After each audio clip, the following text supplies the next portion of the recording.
Il existe aujourd'hui une loi qui interdit le travail du dimanche. C'est une loi de 1906, Oui, à laquelle il existe un certain nombre de dérogations. Et c'est peut-être dans ce créneau-là qu'il nous faudra trouver une solution. Très bien. Alors, les solutions sont de plusieurs ordres. Oui. Sont de plusieurs ordres. Aujourd'hui, Saint-Pierric est, de fait, une zone touristique. Elle ne l'est pas encore de droit. Nous avons regardé le dossier en interne. Si vous ramenez toutes les communes de votre communauté de communes, il n'y a aucun problème, le dossier passe. Ce que je suis en train de comprendre, c'est que la seule manière d'obtenir zone touristique, c'est de faire un accord avec mes communautés de communes. C'est cela. Bien. Et ça me prend une année. Ça dépend aussi de l'accord politique que vous parviendrez à obtenir. Mais à On mon est avis, d'accord. Mais après, il y a pense un que temps vous minimum gagnez. d'une année. Et la question, c'est qu'est-ce qui se passe pendant l'année? Vous m'autorisez tous les dimanches à ouvrir ou vous continuez à envoyer les gendarmes et à mettre mes braves commerçants en prison? Je ne peux pas trouver de solution si le retour à la loi n'est pas un préalable. Vous en êtes d'accord? Vous êtes l'élu, c'est vous qui faites les lois. Monsieur le préfet, Monsieur le préfet, là je pense qu'on est en train de trouver un accord. Très bien. Je pense On qu'on va y avance. arriver. Je pense qu'on avance. Si vous êtes en train de me dire, je les connais les préfets, ça fait 25 ans que je suis maire, et encore une fois j'ai beaucoup de respect. Et puis Moi aussi, d'ailleurs, j'ai en tant beaucoup de respect. qu'officier d'état civil, vous êtes mon supérieur hiérarchique. Je sais très bien, monsieur le préfet, sinon c'est pas vous qu'on mettra, on mettra un ordinateur, que vous avez la capacité, parce que c'est votre capacité de jugement, à appliquer plus ou moins bêtement, plus ou moins intelligemment la loi. Je vais être cruel et vaniteux en même temps, mais il y a un peu de vrai. Il ne faut jamais douter de sa force pour bien négocier. Si, dans chaque négociation, celui qui négocie a le sentiment qu'il va y perdre son autorité, son prestige, foutu. S'il n'est pas campé comme ça, non pas parce qu'il est l'État, il s'en fout, il n'y pense pas, mais parce qu'il est responsable du dossier. Moi, je crois que chacun pourrait faire un pas et que Attendez, vous vous rendez compte du pas que vous me entre demandez la de faire? fermeture de tous les dimanches et l'ouverture de tous les dimanches, il y a peut-être un moyen terme à trouver. Lequel? Vous disiez qu'il y avait des périodes particulièrement importantes dans la vie de votre commune. Vous parliez d'un festival. Vous parlez aussi, je suppose, des vacances pendant lesquelles la fréquentation touristique est beaucoup plus importante. Ce que vous êtes en train de me Est-ce dire, qu'on c'est pourrait qu'il y a pas des trouver dimanches une que vous négociation voudriez On va fermer? négocier les dimanches Ah, c'est maintenant. pas moi, hein. Vous allez Ouais. négocier les jours où je vais à la messe Monsieur le maire, aussi à une côté. dérogation à la légalité. Encore une fois, chacun Attends, s'arrange avec c'est sa une Une conscience. dérogation. Monsieur le préfet, gagnons du temps. Juillet, août, il Non, n'y a mais aucun problème, je vous attendez, l'accorde. mais les On va autres, ils avancer. posent pas de problème, c'est vous qui posez On va des avancer, problèmes. vous allez voir, on va Ok, juillet, août, on va ok. avancer. Décembre, juillet, août, ok, il n'y a pas de problème. Sur la période de mars, avril, mai, juin, c'est beaucoup plus problématique. Vous me donnez mars, avril, mai et 2 dimanches. En septembre, Quand je veux. je vous donne...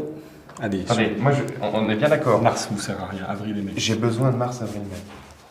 Je vous donne 2 dimanches en mars, avril et mai, Et deux et dimanches, 2 dimanches en septembre. Et vous m'en rajoutez un. Bon, écoutez, Vous m'en rajoutez un. Monsieur le maire, je vous en prie. Je pense qu'on arrive à un accord. Ah non, on n'est pas arrivé à un accord. Vous vous rendez compte de ce que vous me demandez? Est-ce que vous seriez d'accord pour qu'au prochain festival, en avril, vous veniez faire l'inauguration et qu'on se balade avec les commerçants? Et on- Donc dans un an. Avec grand plaisir, et nous organiserions une conférence de presse. Dans les 3 semaines. Avec grand plaisir, monsieur le maire. Bah si, le dimanche, Lise. Avec Ça, grand c'est une plaisir. énorme concession. Hein. Donc votre venue le dimanche lors de l'ouverture de Avec un la... très grand plaisir, monsieur le maire. Je vous remercie, monsieur le préfet. Quand on regarde un peu notre histoire sociale, si la négociation collective a si peu de place en France, ça tient à la vision qu'on a globalement de la place des acteurs intermédiaires. Et que cette question de la place des acteurs intermédiaires n'a pas surgi aujourd'hui, puisque on voit que c'était dans les débats des révolutionnaires de 1789.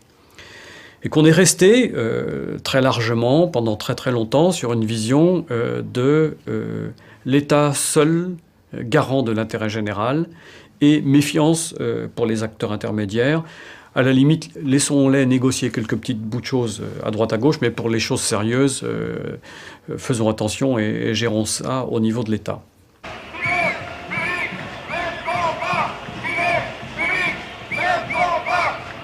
Il y a 2 grands épisodes législatifs. Un qui suit juste la Première Guerre mondiale. On invente une notion, d'ailleurs, à l'époque, la notion d'organisation la plus représentative. Et puis il y a un autre épisode qui intervient vers 1936, où on réforme ce premier cadre, précisément à partir du diagnostic que font les partis, que ça produit pas grand-chose. Hein. C'est-à-dire qu'il y a très peu numériquement de salariés qui sont couverts par une convention collective, telle qu'on a pu la créer, telle que le droit a pu la créer en 19. Quoi. Voilà. Ouais. Et d'ailleurs, à l'époque, pour une raison simple, c'est-à-dire que le dispositif de négociation issu de la loi de 1919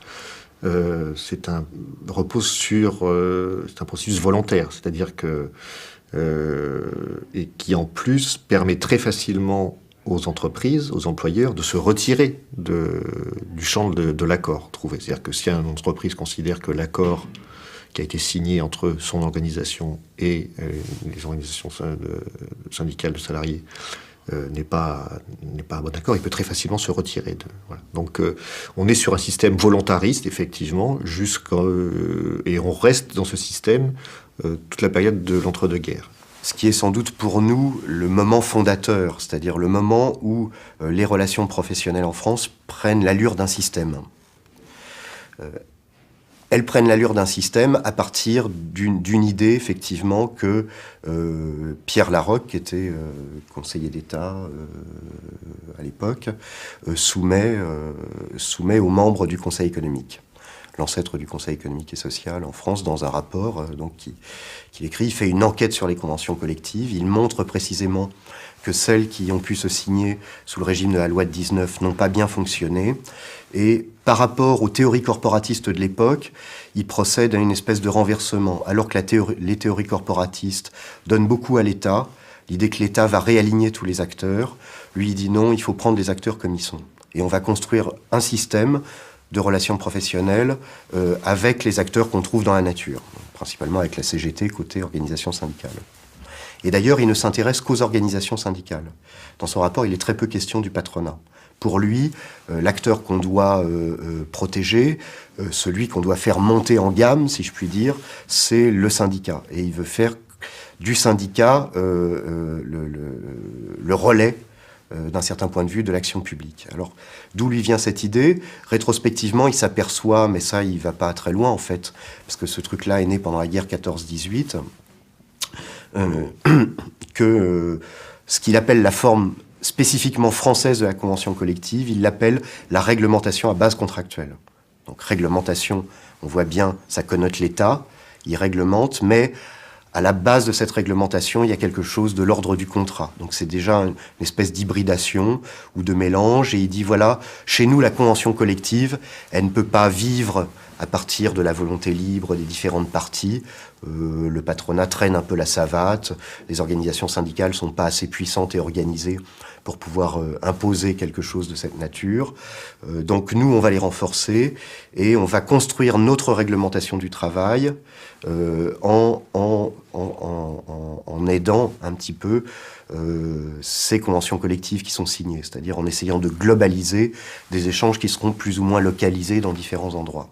Jusqu'en 1936, il n'y a aucune structure patronale de niveau national interprofessionnel digne de ce nom. Hein. Il faut se rappeler qu'à l'époque, c'est une fédération, qui est encore toujours aujourd'hui la plus puissante, l'UIMM, l'Union des industries métallurgiques, qui assure tout ce qui a trait aux questions sociales, et notamment tout ce qui a trait à la négociation, à l'organisation de la négociation, à l'appui juridique à la négociation, etc. Par exemple, on retiendra de la loi de 36 sur les 40 heures, que cette loi prend 2 lignes, a été écrite comme ça, c'était un impérium, quoi. L'État dit, Front Populaire, on est 40 heures, et puis on ne discute pas.